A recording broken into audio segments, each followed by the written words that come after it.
السلام علیکم دوستو، آج ہم ایسی خوفناک سزاؤں کے متعلق جانیں گے جو امریکہ میں پہلے غلاموں کو دی جاتی تھی۔ امریکہ میں حاملہ خواتین اور بچوں سمیت غلاموں کو مار دیا جاتا تھا۔ غلام گارڈن وائی پیٹر کی مشہور تصویر سے پتہ چلتا ہے کہ اس کی پیٹھ کی جلد کو شفاف اور بار بار کوڑے مارنے سے داغوں کی ایک جالی کے ساتھ اٹھایا گیا تھا۔ تاہم کچھ مالکان وہیں باز نہیں آتے۔ جب ان کے غلاموں کے زخموں پر مرہم لگانا شروع ہوتا تو ان کے مالکان حکم دیتے کہ ان کے زخموں کو کھلا چھوڑ دو اور لال مرچ جیسی مصنوعات لگاؤ۔ کچھ خطوں کے مطابق ایک مالک نے اینٹوں کے ملبے اور مٹی کو سور کی چربی میں ملایا اور اسے غلام کے زخموں پر لگانے کو کہا۔ غلاموں سے اکثر معمولی مشکل جسمانی حالتوں میں کام کرنے کی توقع کی جاتی تھی، خاص کر کھیتوں میں یا روئی کے باغات میں۔ دوسرے غلام اپنے آقاؤں کے گھروں میں کام کرتے تھے اور توقع کی جاتی تھی کہ وہ اچھی طرح سے تیار اور صاف ستھرا ہوں گے۔ ان غلاموں میں اکثر ہلکی جلد یا بولنے کی بہتر صلاحیتیں رہتی تھی، خاص طور پر ایسے معاملات میں جہاں غلاموں نے آپس میں لڑائی لڑی ہو یا اپنے مالکان نگرانوں کے خلاف مزاحمت کی ہو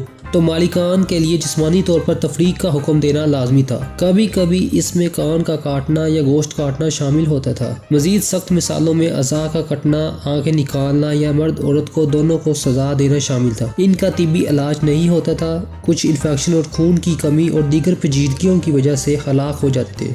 برینڈنگ سے مراد گرم دھات کے آلے سے گوشت کی کھدائی کرنا۔ اس نوعیت کا تشدد عام طور پر اپنی ملکیت کی نشاندہی کرنے کے لیے کیا جاتا تھا۔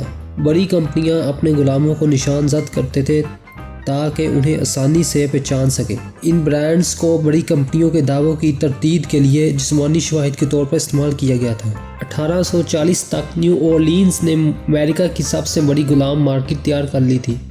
اکثر ایک خط یا دیگر شناختی نشان غلام کے چہرے پر لگا ہوتا تھا۔ اس سے عام طور پر اس شخص کو کسی بھی گھر میں خدمات انجام دینے سے روکا جاتا تھا۔ سزاؤں کو اکثر عام کیا جاتا تھا۔ دوسرے غلاموں کو ایک انتباہ کے طور پر دیکھنے پر مجبور کیا جاتا تھا کہ انہیں بھی اسی طرح کا سلوک کرنا چاہیے۔ بعض اوقات دوسرے مالکان یا قریبی شہروں کے لوگ تفریح کی ایک شکل کے طور پر دیکھنے آتے تھے۔ 20ویں صدی تک عوامی سطح پر پھانسی جاری رہی۔ غلاموں کو یا تو داغا جاتا تھا یا آگ کے اوپر پھینکا جاتا تھا۔ اس سے پہلے کہ ان کے جسموں کو آگ لگے، کچھ غلام دھوئیں سے ہی بے ہوش ہو جاتے اور ہلاک ہو جاتے تھے۔